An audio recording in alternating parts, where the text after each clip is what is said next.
Bonjour à toutes et à tous, on se retrouve aujourd'hui pour une nouvelle vidéo et ça sera un update lecture où je vais vous parler de 3 de mes dernières lectures, comme d'habitude vous allez me dire.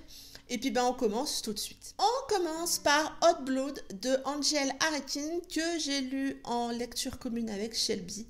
Shelby me parlait de Angel depuis un petit moment et du coup on a eu envie de faire cette lecture en commun. On retrouve ici Sienna qui revient une dizaine d'années dans la ville où elle a grandi, ville où elle n'a pas remis les pieds depuis 10 ans. Elle veut vendre en fait la maison de ses parents pour récupérer de l'argent parce qu'elle a besoin d'argent. Dans cette toute petite ville, Sienna, elle est vraiment connue. Elle est également beaucoup détestée. Sa présence, on va dire, n'est pas vraiment bien accueillie. Et dans cette ville d'enfance, il y a aussi Morgane qui l'a méchamment, on va dire, chassée il y a 10 ans, brutalement, soudainement. Et la famille de Morgane est une famille très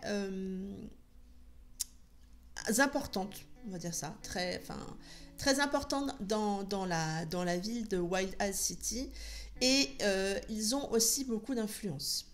Et ces deux-là s'aiment autant qu'ils se détestent et leurs retrouvailles vont être très électriques. J'ai beaucoup aimé ma lecture, que ça soit vis-à-vis des personnages, que ça soit vis-à-vis de l'intrigue et que ça soit vis-à-vis de l'ambiance qui se dégage du roman. Côté personnage, on a déjà Sienna, qui est une jeune femme relativement forte, avec un très fort caractère. Elle a toujours été comme ça, Sienna, assez revendicatrice, assez grande gueule, on va dire, même quand elle était adolescente. Et avec son vécu, avec son passé, elle s'est endurcie et on a un petit peu une héroïne un petit peu badass, je dirais. Elle se laisse pas faire, quelle que soit la situation, quelle que soit la personne qui est en face d'elle, elle se laisse pas faire. Elle n'a pas vraiment sa langue dans sa poche, Sienna, et elle tient tête à tous ceux qui s'en prennent à elle ou à tous ceux qui s'en prennent aux gens qu'elle aime. Morgane, lui, de son côté, est un homme passionné, un homme mystérieux, un homme ténébreux, je dirais aussi, qui a un magnétisme assez fort auprès des femmes et aussi auprès de Sienna. C'est quelqu'un de vrai, d'assez déterminé dans la vie, il veut avancer, il a vécu des trucs pas cool, donc il veut avancer. Et je trouve que le personnage qu'a créé l'auteur a une prestance très forte au travers des pages dans les situations où elle le décrit. Et entre ces deux-là, il y a une relation extrêmement forte et destructrice aussi, je dirais. Ils ne sont en fait pas capables de se pardonner ce qu'ils se sont fait dans le passé, mais malgré tout, ils ne peuvent pas vivre l'un sans l'autre, ils ne peuvent pas s'empêcher de ressentir des sentiments l'un pour l'autre, et du coup, forcément, ça amène des sentiments contradictoires entre la haine et l'amour. Oui, parfois, le juste milieu, on va dire, la limite est floue, mais là, pour le coup, c'est assez compliqué. On a une alternance de points de vue entre Sienna et Morgane avec des flashbacks dans le passé qui nous permettent finalement de comprendre ce qu'ils ont vécu, de comprendre ce qui s'est passé, de comprendre aussi comment s'est construit leur histoire. Il y a beaucoup de non-dits dans leur histoire d'amour, il y a beaucoup de secrets aussi qui finalement nous tiennent assez en haleine, je dirais, tout le long de notre lecture. Et on est embarqué dans une espèce de tornade, je dirais, entre leur amour, leur haine, leurs secrets et les personnages secondaires un petit peu qui viennent mettre la pagaille dans tout ça. Et du coup, ils vivent quelque chose d'intense et c'est assez bien emmené et ils nous emmènent dans leur relation très intense. On a aussi une ambiance qui se dégage de ce livre, ça le fait pas à chaque fois pour moi, mais là pour le coup ça l'a fait, déjà par la couverture qui amène un petit peu cette ambiance d'être au milieu du désert, dans une ville avec un shérif, bourré de clichés, soit dit en passant, des bars pas très bien fréquentés, un peu dans le genre western. Alors on n'est pas du tout dans un western, hein, ne me faites pas dire ce que je n'ai pas dit. On est plutôt dans quelque chose qui se passe actuellement, dans quelque chose de contemporain, mais dans un univers un petit peu au milieu du désert, très aride. J'imagine beaucoup de terre rouge dans l'univers qu'elle a voulu créer. Et bah, ça nous emmène. Elle décrit des passages dans le désert qui sont... Ouais, ça m'a emmené. Je connaissais pas la plume d'Angela Rekin et du coup, bah, moi j'ai adoré.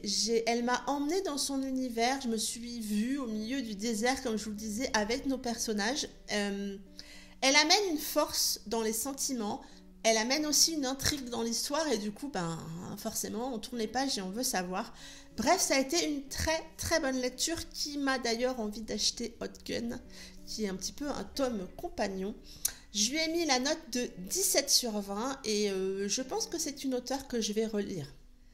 J'ai ensuite lu La Loi du Silence, le tome 5 des Hades Sandmen de Tilly Cole. Vous savez à quel point j'aime cette saga. Vous savez à quel point j'avais kiffé Flame. Même si... Et là j'ouvre la parenthèse auprès des copines. Certaines s'approprient les personnages masculins. Je ne citerai pas de nom, mais il y en a au moins 2, dont une qui ne lâche pas l'affaire, qui ne veut partager aucun personnage. Mélo, si tu passes par là, on va partager un petit peu. On ferme la parenthèse. On retrouve ici Aka, qui est un des Hades qui, moi, m'attirait beaucoup. C'est le meilleur ami de Flame. Et on va retrouver aussi un personnage féminin, mais je ne vais pas vous citer de nom parce que je ne veux pas vous spoiler, pardon. Et je vais pas vous faire trop de résumés, juste que Aka va partir en mission avec Flame et certains autres Hades, pardon, pour pouvoir retrouver le personnage féminin. Ce tome 5 est vraiment très violent, très dur, du fait du passé des deux personnages, que ce soit Aka ou le personnage féminin. Et on a des scènes très violentes. Limite dark, mais ouais, presque, hein, limite. Hein. Il est vraiment très très prenant ce tome 5 et j'ai beaucoup aimé. Aka est un personnage très mystérieux qui, comme je vous le disais, c'est le meilleur ami de Flame, qui a un passé assez compliqué puisqu'il fait partie du trio un peu psycho. C'est un homme très secret, mais aussi très loyal envers tous les gens qui l'entourent. Il a cet instinct très protecteur et c'est vraiment très marqué et bien décrit. On va apprendre à le connaître dans ce tome 5 et on découvre finalement un homme qui a énormément souffert dans le passé. Et on voit toutes les conséquences de ses souffrances aujourd'hui et c'est compliqué pour lui. Il est très protecteur, très bienveillant avec son entourage, ce qui contrebalance un petit peu avec l'image caricaturale qu'on pourrait se faire d'un biker vrai et du coup bah, ça amène quelque chose de très touchant dans la lecture. Moi je me suis beaucoup attachée au personnage de Aka. Ouais, il m'a vraiment beaucoup touchée dans certaines scènes ou par rapport à certaines de ses réactions, que ça soit vis-à-vis du personnage féminin mais aussi vis-à-vis d'autres Hades. Et voilà. Le personnage féminin est quelqu'un, je dirais, d'époustouflant, dans le sens où elle a vécu et elle vit des choses horribles, difficiles, compliquées, mais malgré tout ça, elle est courageuse, elle ne se laisse pas abattre. Peut-être à un moment quand même il y a une bricole, mais globalement elle ne se laisse pas abattre. Elle est attentionnée, elle est douce à la fois et elle est combative. Elle a une hargne en elle qu'elle sait utiliser au bon moment et ça j'ai beaucoup aimé. Entre ces deux-là, il y a une alchimie juste énorme. Même si Aka lutte au départ par rapport à ce qu'il ressent, quand ça se met à se dévoiler, c'est une très très belle alchimie. Ils vont se soutenir l'un l'autre parce qu'ils vivent des trucs compliqués tous les deux et le fait de partager ce passé compliqué, ces émotions, ce qu'ils ont vécu, les amène à se comprendre, ils vont finalement avancer, ils vont aussi grandir ensemble, ils vont évoluer au cours de ce tome 5 et moi j'ai bien aimé.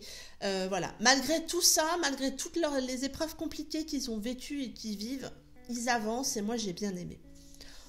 Comme je vous le disais, on retrouve aussi les autres Hades et on en apprend un petit peu plus comment Viking, Flame et Aka se sont connus, pourquoi ils sont vraiment soudés tous les trois, pourquoi ils sont un petit peu ce trio de psychopathes.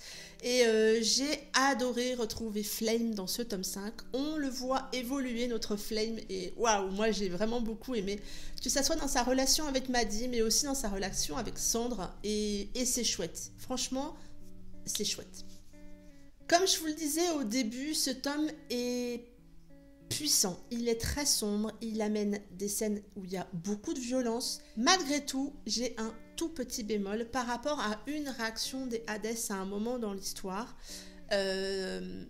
Si ça vous intéresse, allez voir l'avis de Candy Shy. Je vous mettrai le lien par là, sur la bonne vidéo.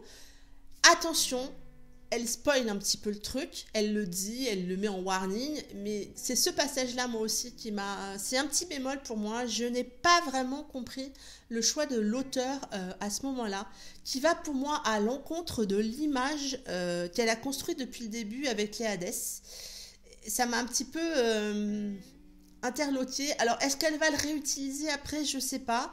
Oui, ça lui sert à un moment plus loin dans le roman, mais... Ça m'a titillé et ouais, ça reste un petit bémol, hein. J'ai bien aimé ce tome 5, mais voilà, ce petit bémol m'a un petit peu chagriné. Ça reste malgré tout un très bon tome qui pour moi ne dépasse pas le tome 3, mais qui arrive juste après. Donc je garde un petit peu mon classement Flame tout en haut, mais Aka prend un petit peu la deuxième place dans cette liste de Hades que j'aime particulièrement. J'ai vraiment hâte de lire le tome 6 qui promet pour le coup d'être un petit peu différent. Et on va voir ce que ça va donner. J'ai mis la note de 18 sur 20 à ce tome 5 et je vous reparle très prochainement du tome 6, j'espère. J'ai ensuite lu le tome 0.5 de la saga Sinner qui s'intitule Sulfurus de L.D. Chen. Quand j'ai mis Vicious dans ma pile à lire, vous avez été quelques-unes à me dire si tu peux, commence par le préquel, commence par le tome 0.5 qui se passe avant Vicious et finalement qui ne spoile pas la suite. Mais si j'avais lu ce préquel après le tome 2, parce que je crois qu'il est sorti après le tome 2 en France, on se faisait spoiler pas mal de trucs. Donc du coup, j'ai écouté les copines et j'ai lu ce tome 0.5 avant de commencer Vicious. On fait la connaissance ici de Mélodie, qui est une professeure de littérature, et de Jem, un de ses élèves. Mélodie a eu ses rêves un petit peu brisés et se retrouve en fait dans une carrière qui ne lui convient pas vraiment. Elle voulait être danseuse professionnelle et suite à une blessure alors qu'elle venait juste d'intégrer une école, elle a dû changer de choix de vie et de choix de carrière et elle s'est rabattue un petit peu sur la carrière de professeur de littérature. En plus de sa carrière qui ne lui convient pas à 100%, Mélodie, elle a des relations compliquées, que ça soit avec sa famille, qui sont finalement pas si idéales que ça, mais elle ne s'entend pas non plus avec sa hiérarchie. Bref, la pauvre, elle n'est pas spécialement heureuse, elle est pas malheureuse, mais bon, voilà, c'est pas non plus la patate. Un soir, en quittant l'établissement où elle travaille, elle prend son véhicule et en reculant, elle emboutit la voiture de Jem qui n'est autre que le fils de la directrice. Mais étrangement, au moment où il arrive, Jem va porter le chapeau de tout ça, va dire que c'est lui qui est à l'origine de l'accident, va couvrir en quelque sorte Mélodie, qui va accepter un petit peu ce marché un petit peu bizarre malgré tout et va se rendre compte un tout petit peu du piège que lui a tendu Jem. Je m'arrête là pour le résumer. Comme je vous le disais, je voulais commencer par ce préquel puisque plusieurs personnes m'avaient dit de commencer par Sulfuros avant de lire Vichous et je regrette pas. Du coup, je me suis bien laissée emporter dans cette histoire. Je les connais pas, je connais aucun des quatre signeurs qu'on va voir après. Je savais pas trop tout ça. Mais du coup, je me suis laissée emporter dans cette histoire, même si je l'avoue, j'ai eu peur de l'âge. Parce que Jem a 18 ans au début du roman. Et pour le coup, c'est un peu jeune. Pourtant, malgré son jeune âge, on va dire, Jem est tellement sûr de lui, de son sex appeal. Il est tellement... ça transpire quand elle en parle dans son roman, qu'on oublie finalement assez vite qu'il a 18 ans. Et à un moment, je me suis dit, wow, il a 18 ans le gars. Enfin, faut remettre aussi un petit peu ça dans le contexte. C'est un jeune homme, rempli d'amour, d'humour. Finalement, j'ai aussi beaucoup aimé cet attrait-là. Et c'est un mec qui vaut le coup, en fait, quand on tourne les pages, on se rend compte qu'il n'a pas cet air si bad boy qu'il a l'air de vouloir se donner. Et du coup, cette histoire, on va dire, d'amour un peu interdite, prof, élève, ça passe finalement assez bien parce que Mélodie est une nana qui cumule tellement d'emmerdes que elle est tellement remplie d'insécurité, de doutes aussi, que du coup on oublie un peu tout ça et on trouve l'histoire excusable. La plume de l'auteur est addictive, c'est vrai que j'ai vraiment lu hyper rapidement ce préquel. Je connaissais pas, comme je vous le disais, mais je trouve qu'on devient assez vite accro à l'histoire et à l'univers. Ça plante, je pense, le décor pour la suite, j'espère ne pas me tromper. Avec, on va dire, cette jeunesse de gosses de riches et de leurs potentiels besoins de sensations fortes. Enfin voilà, ça plante un petit peu le décor, c'est assez intriguant et voilà. Bref, ça a été une très très bonne lecture qui m'a vraiment donné envie de lire Vichous et les tomes suivants et je lui ai mis la note de 16/20. C'en est tout pour cette update lecture, j'espère que cette vidéo vous aura plu, je vous remercie de l'avoir regardée jusqu'au bout. N'hésitez pas à me dire en commentaire si vous avez lu un de ces 3 romans et de venir en papoter avec moi. Voilà, dites-moi tout. N'hésitez pas à vous abonner pour ne louper aucune vidéo sur ma chaîne. Et en attendant, je vous souhaite de très belles lectures, une très bonne semaine et je vous dis à très bientôt pour une prochaine vidéo. Bye bye!